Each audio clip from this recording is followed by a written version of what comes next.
In this session, we are very grateful to Andy and Mike for embracing this opportunity to compare, contrast, and cross-examine the evidence and the narrative of TPLO and TTA in a way that enhances and clarifies our understanding of the reality. We're also very grateful to all the attendees who responded to our survey on this debate with very thoughtful questions and comments, and so we'll attempt to raise as many of those as possible. And thank you also to Otto for moderating this session. So with that, go.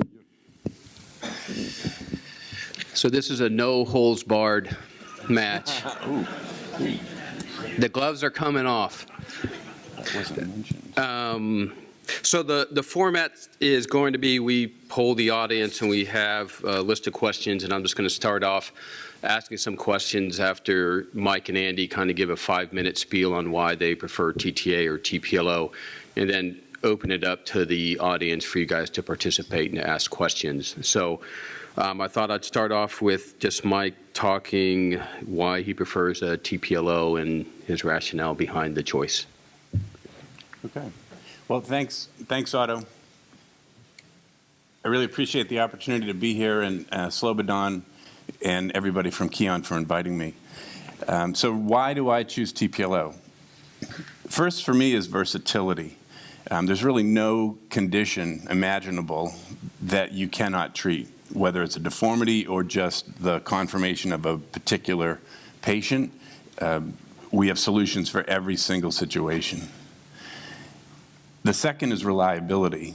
The planning is very easy.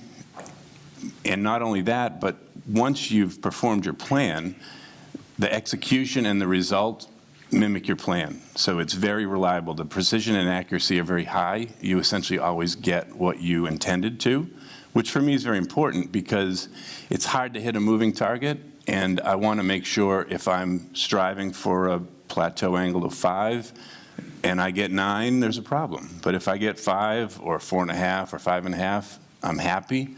Now, based on what Slobodan was saying, maybe there's a better way to plan, maybe, and if so, if we can come up with it and change how we do the planning, I'm confident we can hit that target as well. It's relatively straightforward. If we look at outcome, if we look at function, for instance, Ursula Krawczyk's paper is quite good, and it showed that in dogs with TPLO, not only did they achieve normal function sooner, but they achieved normal function at both the walk and the trot, and I think that's very compelling. And if we consider that that was a force plate outcome paper, it's pretty good, and the outcome measures are well defined and objective. Slobo also mentioned meniscal tear rate as an indicator of stability. And if we go back and look at a couple papers on that, Wolf reported about a 28% meniscal tear rate with TTA. And if you dig into one of Knoll's papers on 1,000 consecutive TPLOs, in the patients with no meniscal tear and no meniscal release, the tear rate was 4%. And so 28% is obviously much higher than 4%. Complications, there's a very low complication rate using today's new generation of locking implants. In a paper we recently published, our complication rate, major complication rate, was 0.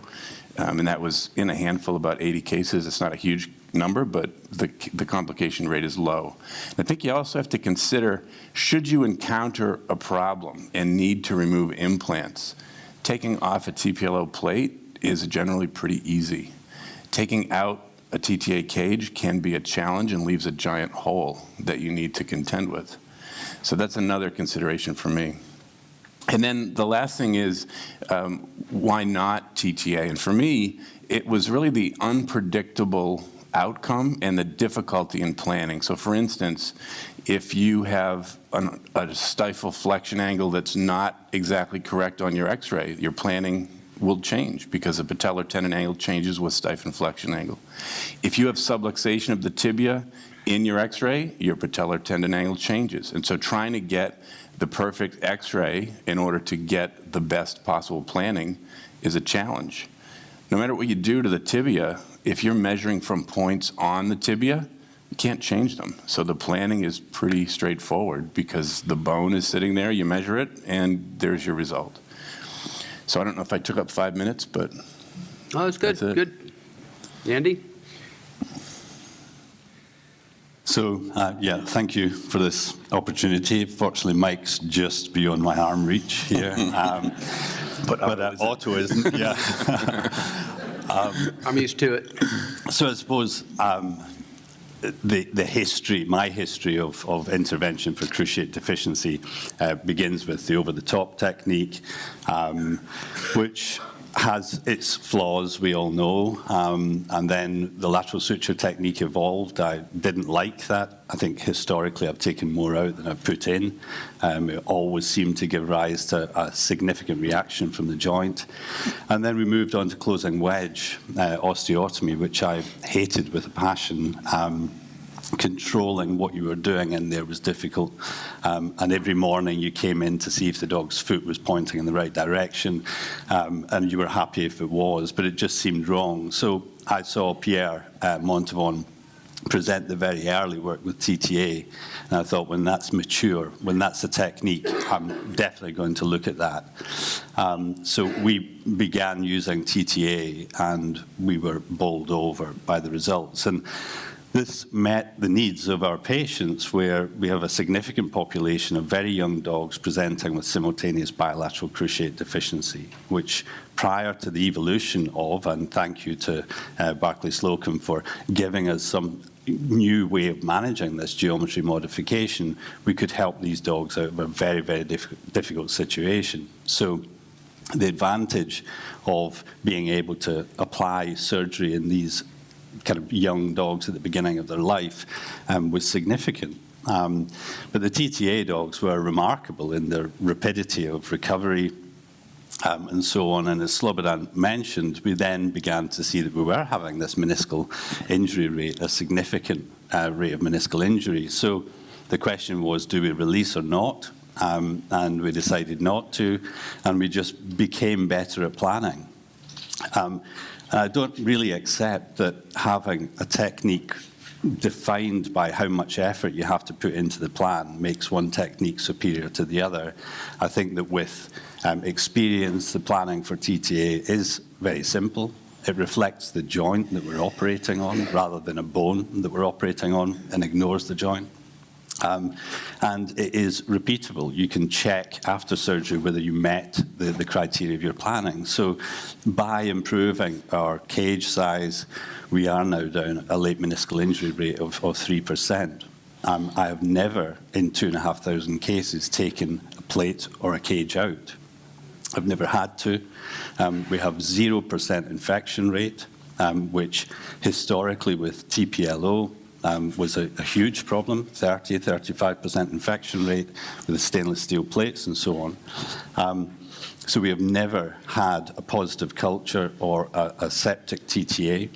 We've had septic arthritis following cruciate disease, but we've never had to remove a set of implants from a single TTA. So the difficulty of doing it is negated by the fact that you shouldn't have to. So the planning, I think, is reliable. I think execution, if you take your time, is repeatable. I think, again, many people with TTA are trying to do this surgery very, very quickly. It's a piece of surgery that you should take your time and get it right, as with all surgeries. And I think that, for me, one of the main factors in, apart from this kind of validation in our clinic of excellent outcome in our patients with low complication rate, incredibly low complication rate, means that, you know, you look at the work that's out there now and you say, well, what the heck is going on? Why is the Krawczyk paper being touted as being some validation that TPLO is superior to TTA, when actually what it shows is that they can't do TTA. And most of these papers, which are basically, there are two possibilities here. Either a procedure is inherently and intrinsically flawed, in which case everyone who does it will find that they have problems with it, or the surgeon is a variable within the context of that. And so these papers that suggest high complication rates should simply say, in our clinic, we cannot do TTA. And that's the only conclusion you can draw, because you can't have it both ways, you know. So they are being incredibly honest. It's unusual for surgeons to put their hand up and say they can't do something, but they are, which is lovely. But the kind of analogy with the Krawczyk paper, I think, is that if you are studying a drug, a non-steroidal anti-inflammatory, and you say this drug doesn't work, but you never mention your dose rate, then there's no validity in that paper at all. Almost all of the Krawczyk patients were underdosed. So if you were to use Rimadyl at 1 milligram per kilo and say that it doesn't work, then someone would say that's because it should be 2 mg per kilo.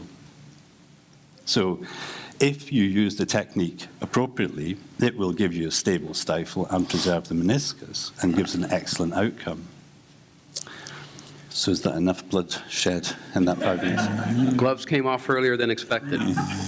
But just to give Mike equal opportunity to address the Krawczyk paper and the comments made by Andy. Yeah, so I think it's always easy to criticize people's work.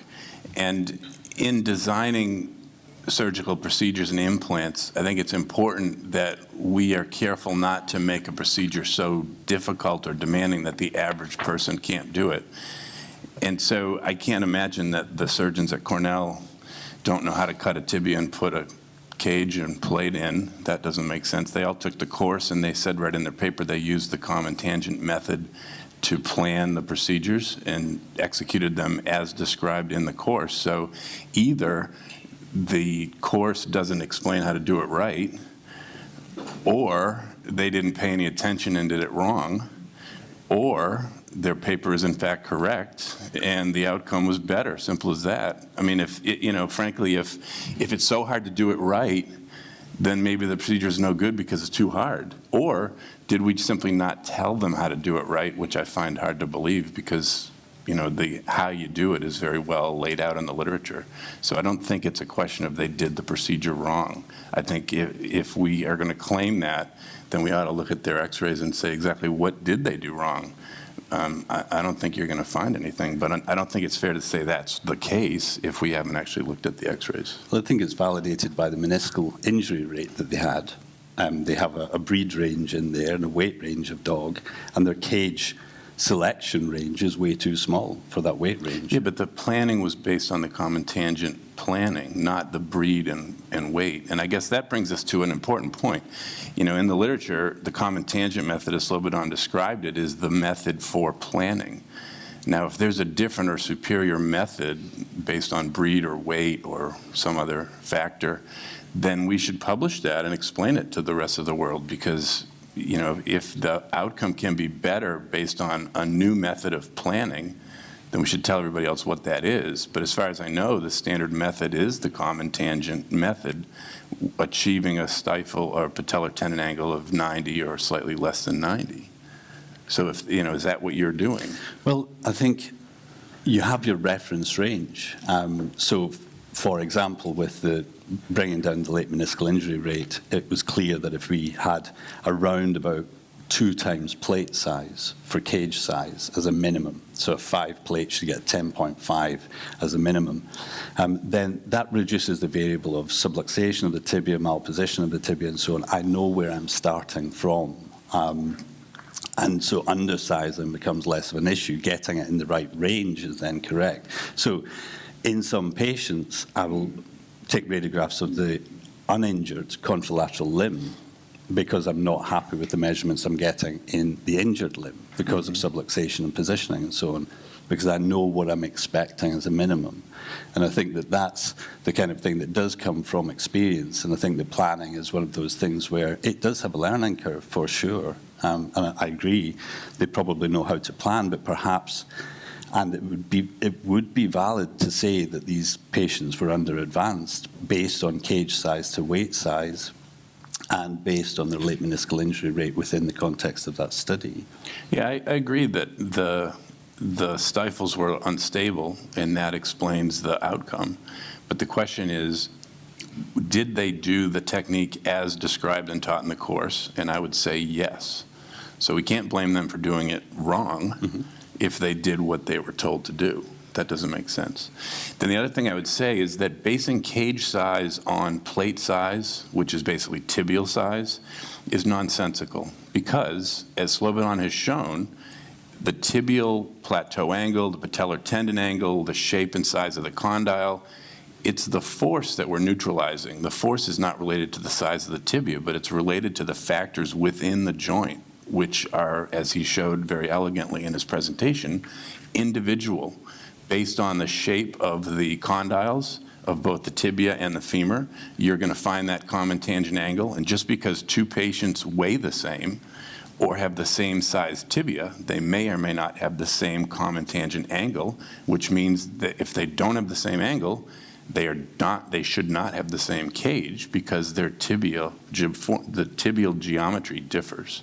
So we need to individually plan beyond just the body weight. That does make sense. Oh, I totally agree with that. I'm not saying that we don't plan. We plan, but we have a floor below which it would be unlikely to go. Mm-hmm. So I'm not saying don't plan and just base it on body weight. That's the kind of MMP technique. But you do plan. You do get the odd one, which is an odd outcome where it's a 5 with a 15, but I wouldn't have a 5 with a 6. And if I did do that and the meniscus was intact, I would know it would tear later. And I do think in all these studies, a couple things that are important is one, and maybe Andy and Mike do agree on this, is experience of the surgeon is going to be important. I think everyone can relate to your first 5 TPLOs versus the last 5 TPLOs you did and the first 5 TTAs you did and the last 5 TTAs you did. So experience definitely weighs into that. And in some of these papers, it would always be nice to have pre-op and post-operative radiographs available so that anyone could interpret them and look at them and judge them. And sometimes that is difficult given how publishers work, so forth and so on. One question that was brought up several times had to do, and I'll ask Mike and Andy kind of individually how they handle these, but it's dogs with excessive TPAs, so tibial plateau angles, roughly greater than 30 degrees. How do you handle them, Mike? And then I'll ask Andy how they handle them. Another question was brought up is, can you even do a TTA on a dog with an excessive TPA? People have heard that, no, you cannot do that. And so, Andy, maybe you can address that as well. Good. So for the excessive TPA, I think it's important to understand the individual variation. So what we need to determine is how far can we safely rotate the plateau, and if we have to rotate it further than what we consider safe, then we would add a closing wedge. And early on, Slocum described that 34 degrees with the 24 blade was the limit, but that's really not the case because individual tibial anatomy varies. And so what we've described is a way to calculate how far we can rotate, how many degrees that achieves, and whether or not we need to go further. And if we need to go further, then we combine it with a cranial closing wedge. And that technique is extremely reliable. We've got a couple papers on it out there. Those papers are, as Otto said, those are our first experiences, in the complication rate, mostly with loosening of K-wires and cerclage wires, was high in the 25% range. We had to remove some pins. But with modern locking plates and a better understanding of the sequence to do that, in other words, do the closing wedge, put the wires and K-wires first and the plate second, it's extremely rare that we have to take metal out. And if you think about, for instance, tibial tuberosity transposition with pins and K-wires, you probably have to take those pins and wires out 15% of the time, something like that. And with a TPLO with closing wedge, we're probably around the same, 10 or 15% of the time. So it's just related to having pins and wires in the cranial part of the tibia, which is a painful spot. So for me, again, it's really reliable. If we have a 55-degree slope and we want 5, we can get there very safely. And the outcome is quite good. I suppose there's two aspects to the question about TPA. There is now in the textbook a suggestion that anything over 26 degrees needs a TPLO and that TTA wouldn't work, and I'll address that. And then the other is obviously these excessive slope dogs. So in terms of the first, this idea that there's a prohibitive TPA beyond which TTA doesn't work, there is no mechanical rationale for that suggestion. And it kind of strikes me that it's a bit like someone who gives up smoking but says that they can have a cigar at Christmas, and then they can have a cigar at Easter, and then on their birthday, and then sometimes at weekends. It's an excuse for people to do what they like doing. And so I think the TPLO, people who came from TPLO to TTA were wanting an excuse to get back to doing TPLO, which they were good at, and they had spent a lot of time gaining that experience. But at the extremes of slopes, we have done TTAs in 45-degree slope dogs with excellent outcomes. You have to make a bigger advancement, but with certainly the Kyon implants, you're not going to run into problems with, plates breaking or forks breaking or anything like that. And we've again had no complications in these West Highlands with 45-degree slopes, 7.5 millimeter cages. We've done 25 plus of those dogs, and so we don't measure the slope. We plan for TTA. And I don't see any basis for changing that. We don't see some degradation of outcome in these dogs depending on their slope. It's a little bit fiddlier. It needs a little bit more precision in surgery. But beyond that, there's no issue with performing TTA in these cases. Maybe 55, yeah, I agree. Perhaps at 55, you'd want to do some closing wedge and do something there in order to kind of mitigate the effects of that slope. But up to your standard 45-degree Westie, I wouldn't have any question at all about doing TTA, whether it was my own dog or someone else's dog. Okay, the next question that was commonly asked is, this is probably more of a yes and no, and maybe a rationale behind it is doing a meniscal release in TPLOs and doing a meniscal release in TTA to mitigate post-operative complications with meniscal damage. If you want to. Sure. So we don't do meniscal release. I think that it is meniscal murder. It is not allowing them to go free and range somewhere as a meniscus. It is literally reducing all of your cruciate deficient patients to meniscally deficient patients. So from our point of view, we would never, ever offer that routinely. I think that the invention of meniscal release comes along with what we know happens within the femorotibial contact mechanics following TPLO. I think if TTA had been invented first, we would have simply done what we have done and improved the technique to the point where the meniscus is preserved. And so from our point of view, we don't do meniscal release. I think meniscal release is a bad technique and should not be applied perhaps in a 15-year-old diabetic or something like that where you don't want to go back to theatre. The odd case where it's so fibrotic and chronic that you don't feel you can do an inspection.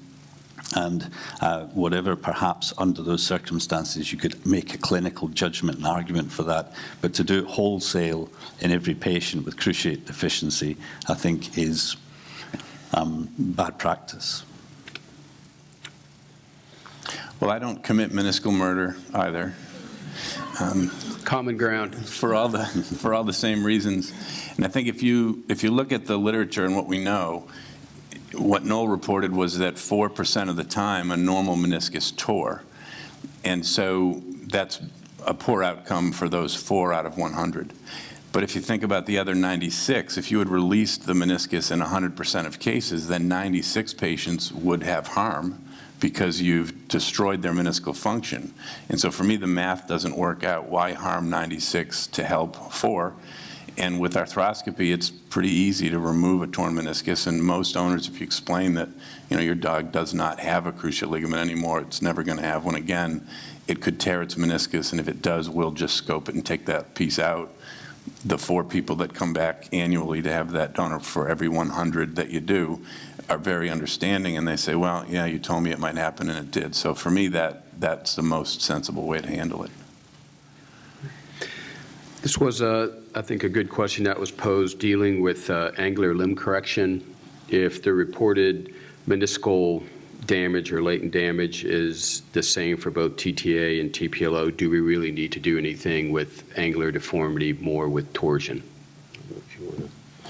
Yeah, so I think it's really interesting to look at hidden, if you will, hidden deformity. So the best correlation I can make would be, for instance, the young Labrador that has some profound femoral varus, but it doesn't have a luxating patella until its cruciate ligament tears, and then there's some internal tibial rotation, the patella starts luxating. So now that sort of silent deformity is clinically relevant. And the same thing for tibial torsion, tibial varus, tibial valgus. Once we've lost one of the main stabilizers in the joint, the best way to achieve the best possible stability is make the limb as straight as possible. So some of these silent deformities that become expressed when the cruciate is torn have to be treated. And so for that reason, when we're performing TPLO, we're going to check for tibial torsion, tibial varus or valgus, just like we would check for femoral deformity in a patient with a patellar luxation. And we know very well that if we ignore the femoral deformity, we're likely to have a recurrence of luxation. And so just like in those cases, if we want the best outcome, we need the straightest possible limb. And so screening for those abnormalities and treating them at the same time gives us that best possible outcome. Yeah, the only thing we do there is use a spacer under the cranial ear. We don't address those. Although orthopedics means straight children and comes from this idea of having the perfectly straight leg, I don't think there's necessarily a morbidity, but again, there are extremes of those where certainly with your techniques you're improving. Can I ask a question actually of you, Mike? Based on the fact that we know that we have medial compartment overload from Kim and Potsy's work, now whenever that's discussed, it's often rejected now. But given that that's what we know, and given that we know that people, when they scope some late TPLOs, they see loss of cartilage in the medial compartment. My thinking there is that actually TPLO is a chondrotoxic technique. And if we're doing a technique which is hazardous to cartilage in dogs that are 10, 12 months of age, is that a good technique? We wouldn't use chondrotoxic drugs in young dogs. Why do we use a technique that damages cartilage in that way? Right, so it's a good point, and I think the best way to understand that is to think about the forces that Slobodan was talking about. With the TPLO, we're converting that shear force into compression, so the joint load goes up. But if the meniscus is there, hopefully the meniscus can handle it. But on the other hand, if we're talking about TTA potentially allowing more tibial subluxation, that's chondrotoxic too, because instead of squeezing the cartilage, now you're shearing the cartilage. And so, I think if we can show that TTA achieves stability in 95 or 99% of the cases, I would agree with you. But based on the data that's out there, 60% or 66% of TTA is still subluxated, whereas only 30% of TPLOs. So there's a significant number that are shearing their cartilage off, which is just as bad for it as getting compressed. So the ideal technique would eliminate shear but not generate compression. And it's not to say that I think TPLO is the perfect procedure, but based on the best available evidence, it's the best of the two that we're talking about, and it's clearly written in the literature. And I would say if there's a better way to do the TTA with a better outcome, then we should do that study and prove it, and then we won't have to argue. But shear plus compression is what you're probably going to get in most of your TPLOs. Not most, 30%. Well, based on the data, right? The Kim paper said 30% of TPLOs subluxated, but 66% of TTAs did. So I guess the other outcome measure would be long-term. You take 100 of those one-year-old dogs and assess their function 10 years later. That study's not been done. The Krawczyk paper was only out to a year. So that's another good question. What's the long-term outcome, and is there a difference there? But unfortunately, we have zero data on the long-term outcome of either. But those dogs with cartilage loss that has been shown, would you say that that's a bad TPLO that's creating that situation, or do you think it's intrinsic within the concept of TPLO itself? I think it's intrinsic in the concept of cruciate disease.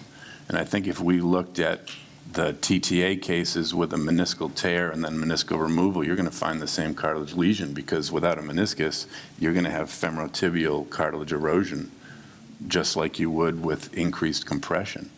So I think, unfortunately, you know, the ideal joint still has a cruciate in it. So any technique we're going to do to a joint that doesn't have a cruciate and has a progression of OA, the joint's not going to be the same 10 years later. There's no question about that. The question is, between the two, is there a benefit to one over the other?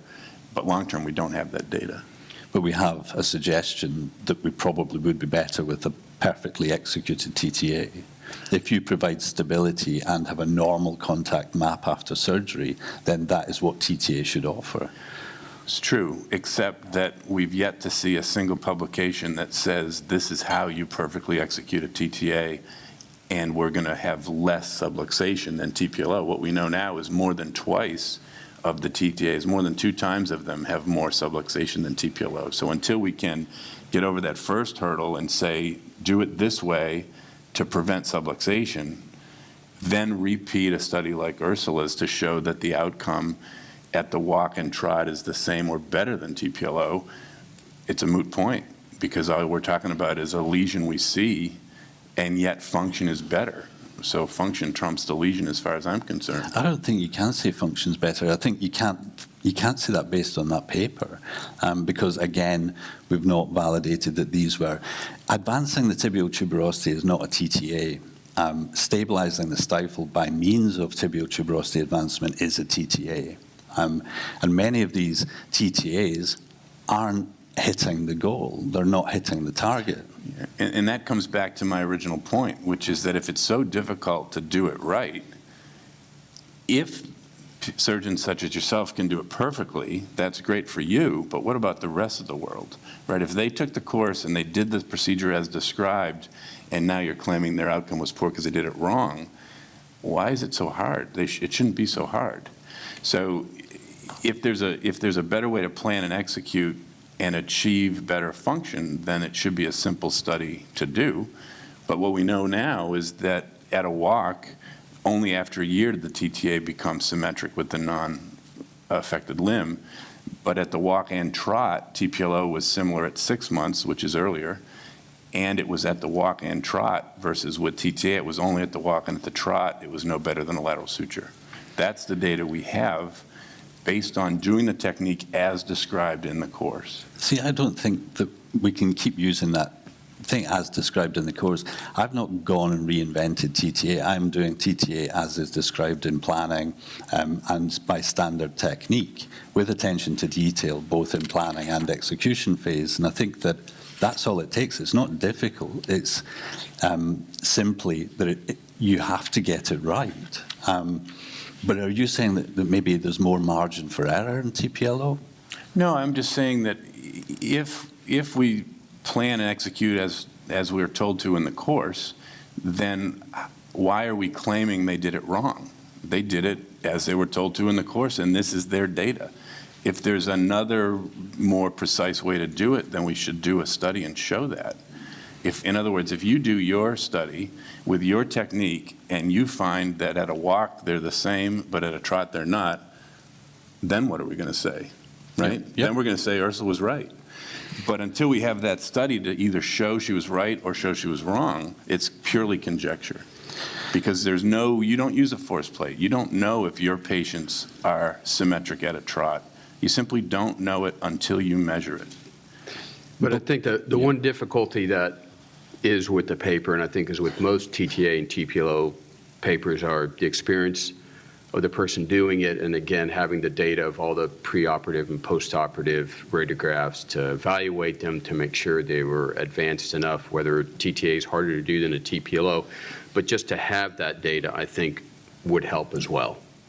I think we can go back and forth on that paper. It is published, but it would be nice to have some of that information, and don't know if we're at a standstill at this point, if you guys want to say anything more about We had the a question here. paper, or you, okay. Yeah, hi. My lead into the question is a little bit complicated, I'm sorry. But stepping back historically, looking at these two procedures, they were taught to the surgeons in two different ways. Originally, Barclay had his finger on who would teach. Either he taught or his the people that he taught himself would teach. And so the dissemination of knowledge and the procedure was completely different than that of the TTA. The TTA was, when I was looking into learning it, there was an offer by a company that they'd have a surgeon come in and teach me the procedure on 3 patients, and it was not controlled from Pierre or from Slobo. It was more or less loosely taught, not structured. And so my question is, on those papers that you're referring to, did you or did someone look at who taught these surgeons that did the study? Yeah, it's a good point, and I completely agree. Training courses vary in quality tremendously. They vary in curricula, what's taught, the opinion of the person teaching it. But in that particular paper, it states that the surgeons were all trained at the Kyon course. Thank you. Yeah, all but one of the faculty. Everybody else was trained at the Kyon course. May I answer that question? Sure. There are 5 studies that we're discussing here. And I happen to know a little more detail about each one of those, and I'd like to offer that. From Boise, Sean Murphy was the one who presented TTA versus TPLO. I asked him at the time of presentation, this was San Antonio, because they did not show a single x-ray of either one or the other. There was no x-ray presented. I asked him where did he learn, or the other 2 of the surgeons that participated, TTA. And this was his response. He said he talked on the telephone with a surgeon, a woman, who was an instructor in Kyon courses, and she told him how to do it. So I know, nothing particular here, but we had only one person, a woman from Florida, who was instructor at TTA courses at that time, and she probably has never done a TTA herself. She talked about suturing meniscus damage. It's a very academic study, isn't it? So she told her friend in Boise how to do it, and then he told the other 2 guys how to do it, and they went out and did 25 TTAs. I offered to Sean that time to send some x-rays to Kyon, and we will put a group of maybe 4 or 5 surgeons and look at the x-rays and possibly suggest what was done wrong if it's visible on the x-rays. He never did this. I repeated the offer a year later in Europe. He did not respond. This is Boise study. Now, Cornell, it just happened as we move around and travel. I happened to be at Cornell at the time when one of the residents had a question about TTA. She had an x-ray, I forgot, on a film or a computer. It was not properly done. It was obviously not done right. And I offered to Ursula, I said, how about if, because we were going to be there 2 days, why don't you get a group of your residents and students, look at x-rays of TTAs, planning, anything. That did not happen. Their study was finished with 8 patients out to 1 year with a very marginal difference in the performance of TTA versus TPLO. It's hard to say whether that small difference makes any difference. It is small, right? It's TTA, it's collected on the force plate, so on. So I have major doubts because, again, there was never an x-ray presented by Ursula in any of those papers. The only thing is that they took a Kyon course. And after taking a Kyon course, you can go home and mess up the first 10 or 5 or 50 cases like everyone. That's not a proof that it was done right. Now, the Florida is particularly interesting because they've done 30 TTAs and 30 TPLOs. And all of the TTAs had meniscal damage at the time of surgery. Why did they put them into the TTA group? Antonio says because of the prior studies, they showed that TTA is better than TPLO. So they're going to give these dogs a better chance of doing okay longer term if they do TTA, even though meniscus is damaged at the time of surgery. TPLOs were acute thresh injuries. A huge bias in the study. No doubt that they've seen these chronic subluxations, and I think they come because the dogs, by the time they cause meniscal damage, have been subluxated for many months usually, 6 months, 3 months, whatever, so that stifle is not where it needs to be. That femur is sitting down caudally, right? And that's what I say, you need to do something else if you're going to do TTA on a case like that, to pull the femur forward.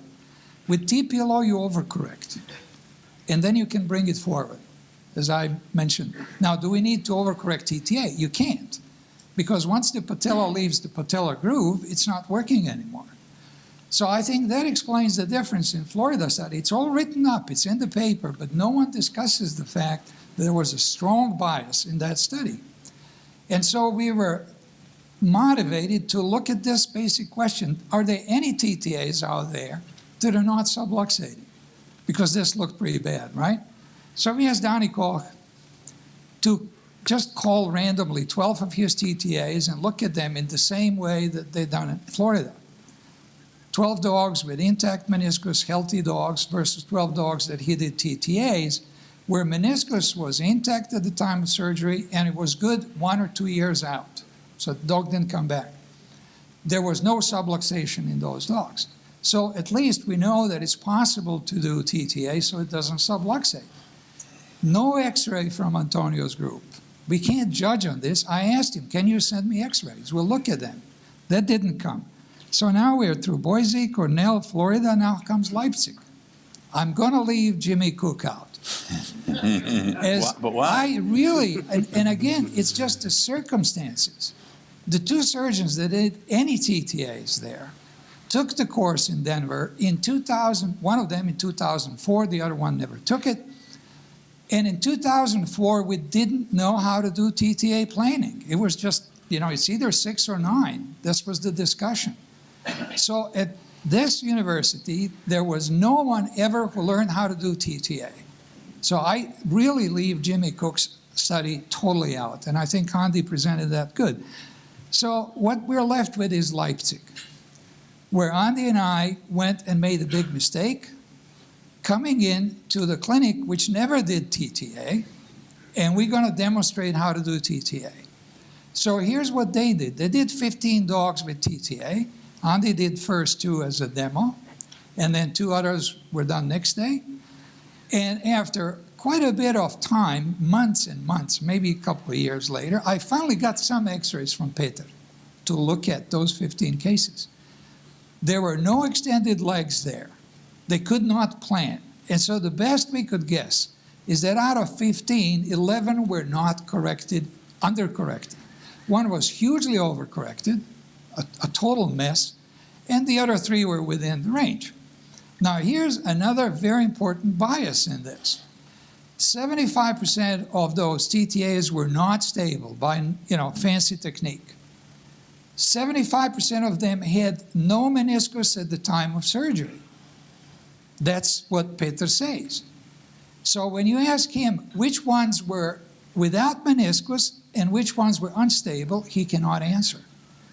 If this was 1,500 patients, I would say you can't keep your records for 1,500, but how about 15? There was no record of which dog was a chronic case with no meniscus and thus unstable, just as in Florida, by all accounts.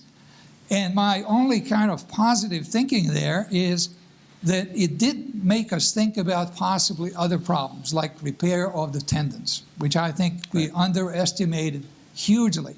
And that was prompted by Leipzig study.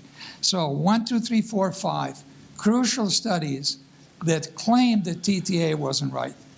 I wish there was a rule set up someplace, somewhere, that you cannot publish corrective osteotomy on bones without an X-ray somewhere in the cloud.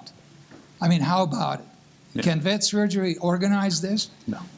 They can't. It's impossible. Can anyone organize it? Kyon. Because people are not showing their results. Yeah. No, I think those are all good points, but I'd go back to the point I made earlier, which is that it's easy to criticize other people's work. If we want to show that a well-done TTA is the same or better than a TPLO, then we need to simply do that study, right? We've shown these studies have bias, they have maybe incorrectly done procedures, poor planning, so on and so forth. So let's do it right and show that it's better. Until that happens, we're just stuck criticizing them with no proof that it is the same, better, or worse. We simply don't know. So we need that information. So we are going to do that study. We're going to replicate the Krawczyk thing with our TTAs, but not with TPLO. So who's doing that? You couldn't do damage to another 15 dogs. No, I'm sorry. It just wouldn't be ethical. You wouldn't get ethical approval for that, I don't think. Here First we go. of all, how about we use a mirror here? Because I have seen many TTAs that are done poorly. I've seen just as many TPLOs that have done poorly. So I think that there's a problem with sometimes people executing things that they have been taught how to do. But one of the points that I would like to make, having taught the TTA classes, is that this has been a moving target in terms of planning and execution. I can tell you that if you look at our first paper that was published back from Colorado, as Solbot has already pointed out, we were under advancing those TTAs. In terms of trying to get measurements, I've taught a number of those classes, and when we have people do the exercise to do the planning in the course, guess what? We got things all over the place. We've gone from the original way of doing it to the common tangent. Nobody understood the common tangent. I see that Slobodan in his presentation here today, we're using a different circle now on the femur than we were doing when we were trying to teach the course. So things have been moving. That's why people can't do the technique properly, and there's certainly evidence in the literature that TTAs have been under-advanced for a long time. Prada's paper was mentioned. If you look at that paper in AHA, you can see that those dogs were probably under-advanced. And your point about x-rays, no x-rays in that paper at all. They didn't even look at the x-rays post-operatively. How many of you, when you do TPLOs, measure it post-operatively? Most of you. How many of you, when you do TTAs, measure it post-operatively? That's a bigger number than I was expecting, because initially, nobody did. We just assumed that after we did the procedure, we got the right advancement. I can tell you that unless you do planning with some kind of interactive software, or cut your x-rays up, whichever way you want to do it, and you find out how far you need to advance it, you're not going to do it right, because there's high slope, there's high insertion point, there's low insertion point, there's wider tibial tuberosities. It's all over the place. And if you want to listen to a good lecture on some of the pitfalls here, listen to Bob Boddy and some of the problems associated with what you measure and what you actually perform are completely different unless you do some kind of virtual planning. So we're all over the place with it, and I'm not saying that some of these things don't happen with TPLOs as well, but execution of any of these procedures is not particularly easy, and I'm guilty as hell as anybody else, because I stood up there and said TTA is easier to do than TPLO. I don't think so anymore. I think they're both difficult procedures to do, and you need to do them correctly. So I'll go back to what I already said, which is we need to look in the mirror. The other point I would like to bring up is on excessive slope. You can do TTAs with excessive slope. I agree with that. But what you're not addressing is the flexion angle of the knee joint, which I think is a mistake. And then lastly, I think any cruciate tear is going to lead to degenerative arthritic changes in the joint and loss of cartilage. And that's been proven in people. For God's sakes, anybody who has a cruciate tear, whether they have an intact meniscus or not, if they have an intact meniscus, they'll eventually lose that meniscus. And guess what? They'll wind up with bone on bone. And later in life, granted it's a lot more years later, they're going to wind up with a total knee. So we're not there yet. And any cruciate repair that we do is going to end up with some issues. So I know you guys are arguing about, well, the TPLO has more or less, or the TTA has more or less cartilage damage. They're all going to have cartilage damage. Come on, let's be real here. And let's at least do the best job that we can with the particular technique. And if we're having a problem with identifying how to do a particular procedure, we need to correct it. If you look at the literature, and I'm biased here because I do more TPLOs or I don't do TTAs anymore, but if you look at the literature, what you will see with TPLOs is that people have identified how to do it more correctly. High cuts preserve the tibial tuberosity, whereas with the TTA, we've talked about all these changes in some of the courses and we've morphed along with it, but where's the article that describes how to do a TTA right now in the appropriate fashion? Maybe you should do that, Andy. Yeah, I mean, I think one of the aspects that hasn't been mentioned is obliquity of osteotomy. So this is where your planning, I think, becomes, you can do a good plan, but if you make an oblique osteotomy in surgery and don't pay attention to the plane that you're making that osteotomy in, then you're not going to get the advancement you were planning for. And you're going to create a whole other set of mechanics in there. And I think that that's one thing that I think if you were to look at anyone's first 100 or their first 1,000, if they don't care about it, they're oblique. They're not correctly done. And that's one thing which is difficult to control for. I totally agree with you. I don't think it's a simple technique. I think it is a technique that demands a lot of attention, as I'm sure TPLO does.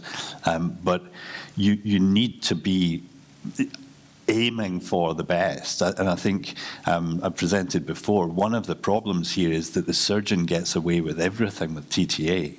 You don't get broken tibias, you don't get, some people do, you don't get massive morbidities that would actually reflect badly in the surgeon. You just create a whole set of unstable stifles because you didn't pay attention in theatre to doing the job correctly. And so I think that that's allowed us to do this drift towards complacency and not aiming for perfection with the TTA. And so I think that mediocrity is the norm for many surgeries, but for TTA and perhaps even for TPLO, how many people really are, aiming for the best TPLO they can do, and how many are just rotating it a bit as far as they think they can, and the bone heals and are quite happy with that. I think that it's, as surgeons, we are the fundamental variable.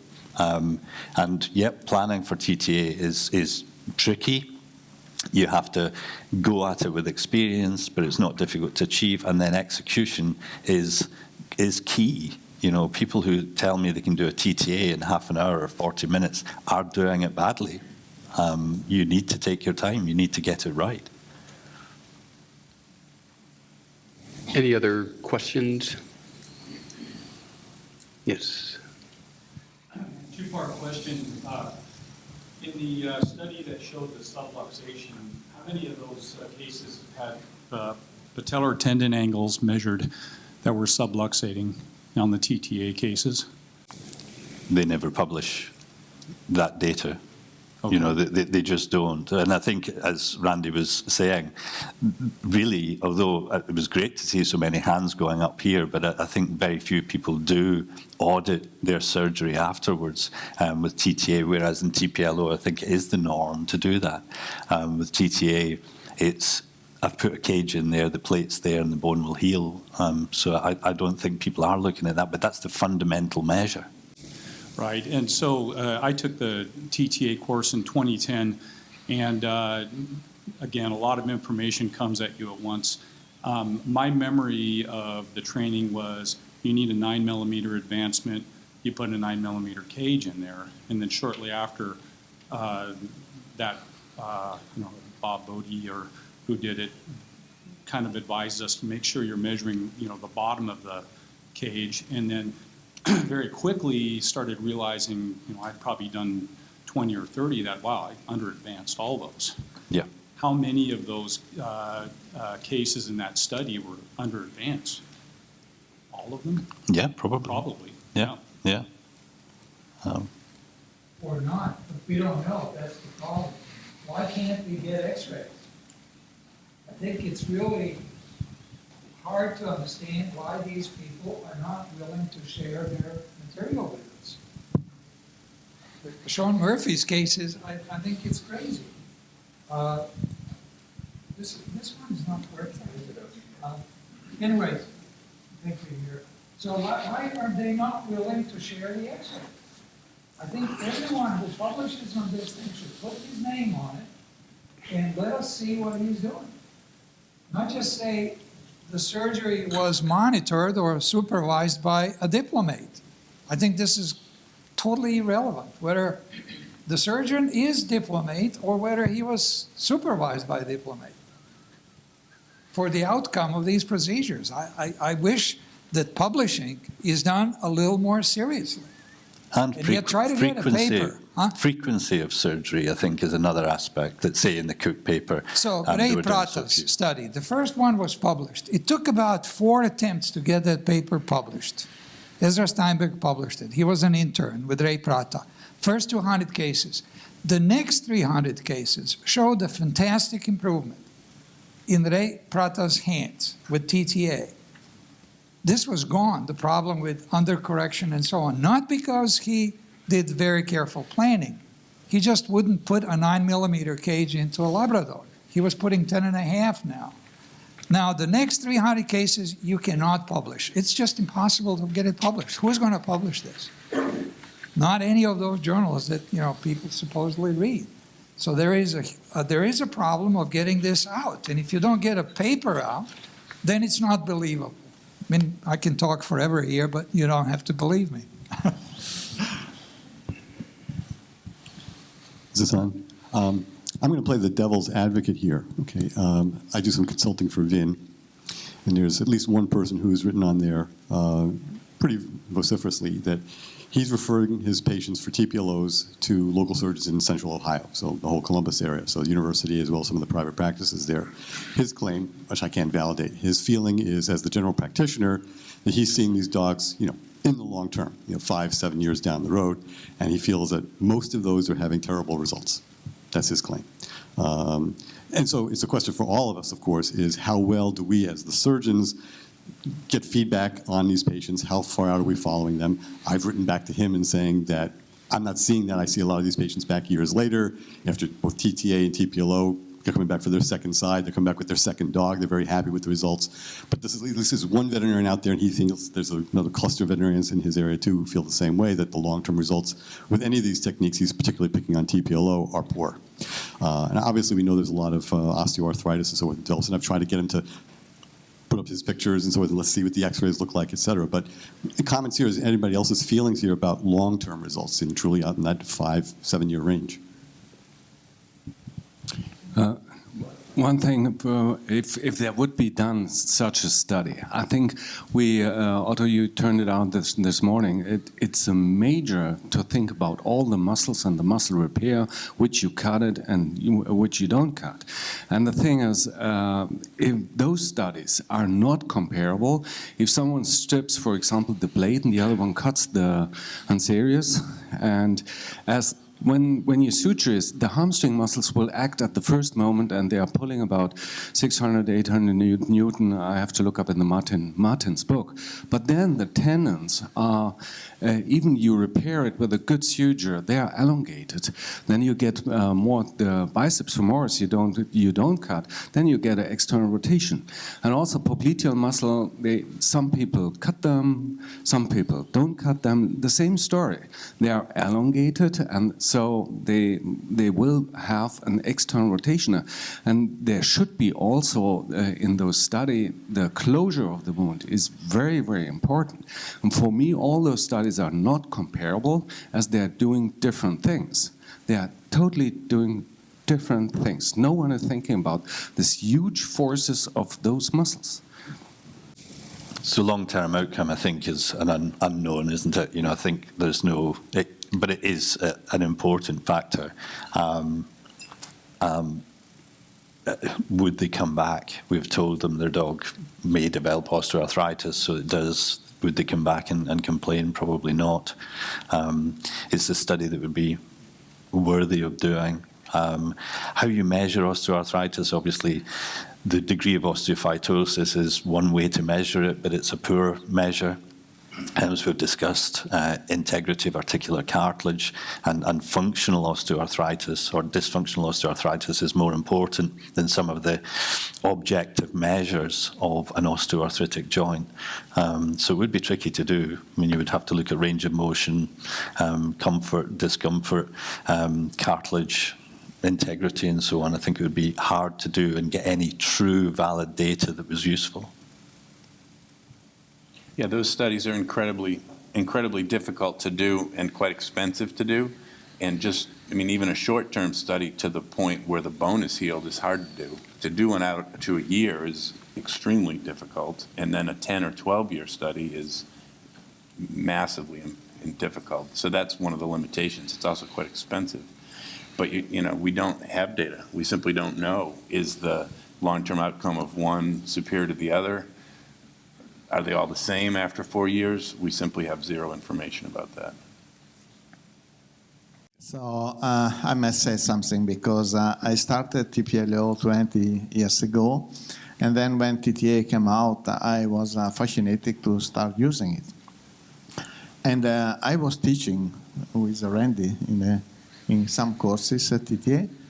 But after doing about 350 cases, I realized that it was not so reliable as TPLO in outcome. Even a few cases were wrong, and I tried to do as best as possible, both in planning, execution, and so on. But it was not always working. And in few cases, I had to revise with a TPLO, and they did perfectly. And later on, when I slowed down doing TTA, and until I stopped doing completely and doing only TPLO, I've been called by the several cases, colleagues to revise TTA and doing TPLO. And I solved the problem of those dogs. Never had the opportunity to change a TPLO in TTA, for instance. By changing TTA in TPLO, it worked. So in my hands, after more than 3,000 TPLOs, probably 4,000 nowadays, I think that this is the most reliable technique. And also, looking at the procedure as being described as locum more than 20 years ago, it's still the same. While TTA has been changed, TTA1, TTA2, TTA rapid, TTA porous, many different papers how to measure, how to plan, because it's more tricky, it's more difficult to do planning, to do execution, whereas TPLO is more standardized. That is by clinical validation. I think, again, TTA has evolved. You're absolutely correct. It has changed. TPLO has changed. You've got CBLO. You've got all these other innovations within the context of it. And TTA has evolved, but I think that it is now a pen-wielding member of society rather than the stone-throwing one that was probably around when you were doing TTA, Aldo. I think that it is a mature technique that is, when executed well, delivers exactly what it should. Those cases where you've revised from TTA and improved them with TPLO were clearly unstable. If they were unstable, they were under-advanced. If they were under-advanced, the surgeon didn't do a good job. So, yeah, that's great. Maybe that's where TPLO should come in, is only to be used for, revising poor surgeons' TTAs. Yeah. That's its indication, I think. We've found a reason to do TPLO. Excellent. Boom. I think Aldo brings up a good point, and it may be that not all, but many of the bugs in the TPLO were worked out by Barkley and his group before it was launched into the public, whereas with TTA, the bugs were worked out in the public realm. And so I think that may be a difference. I'm not sure John D. would know how long TPLO was being done by Barkley and his friends before they started offering courses. I would guess it was at least 10 years, which is about the history where we are with TTA right now. I think Barkley had done a large number of cases before he mentored anybody. So that may have been a big factor. Yeah, and so that learning curve was an internal learning curve before it was launched out into the group. Yeah. I mean, there's been some modifications, though, even after Slocum released it. I mean, there's been some for sure. And I think one, the preoperative planning that was mentioned about doing it on either Horace, to do the virtual planning before, I think is helpful as well, because it is true advancing it, what you measure and what cage you use sometimes is different, and using Horace and other preoperative planning for both TPLO and TTA is very beneficial as a comment. I'm a general practitioner, and I've come here for several courses and several of the symposiums, and the only comment I have to make is if one of the speakers mentioned that a procedure should be published and so that anybody can do it. My feeling is there are a lot of people out there that are not capable of doing certain procedures. I know what I'm not capable of doing, and if you're not producing good results, then maybe you shouldn't be doing those cases, period. We all have our limitations. We're all not perfect at everything. And if we can't do a good job, whether it's TPLO or TTA, we should be letting the people do it who can do a good job. Just want to support Slobodan's theory. As we did the long-term results of TPLO, I think it was 2006 or 7, a study, a thesis, and we found out that the less osteoarthritis in the dogs were when we had a plateau angle in between 9 and 11 degree. It was not 5 or 6. We had the rock back in nearly everyone. But those dogs, after 5 years, which had this lower angle, showed less osteoarthritis. And perhaps Slobodan is right. There is an important comment. Can I ask Mike? I just make one comment with this.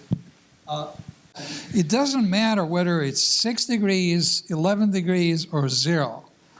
The number is wrong. It should not be used for any comparison because it's reference to a wrong line. So we can't discuss whether 5 or 11 is better. We should just not use this. We should measure the right thing and then discuss this. And we should measure the right thing and then do the procedure and then see what happens. This way, I think, Mike, you mentioned this in Barcelona, that it would be really nice if we could plan TPLO for the patient, for that one. We can do this. It's straightforward, right? Yeah. Rather than making the wrong reference, the wrong line, the wrong angle, it's all off. Now, it's consistent, but it's consistently wrong. And I can't believe that Slocum would have come up with release of meniscus if he didn't see a good number of cases coming back. He must have seen 20, 30%. And that's when he came up with meniscal release. If he saw 1 or 2%, he wouldn't cut meniscus. So in his time, his first drawings, he is way down distal with his center of rotation. And that is under correcting by whatever, you get less. So that's why he was turning to 90 and he still had problem.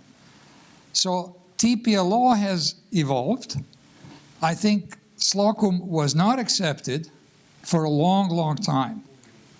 It took years before people in schools started talking about Slocum as a person. He was not part of the academia, right? We all know this. So he had time to practice and make mistakes on his own. Pierre and I took 3 years before we came out with TTA, so it wasn't 3 months, it was 3 years. And the uptake in 2004 was fantastic.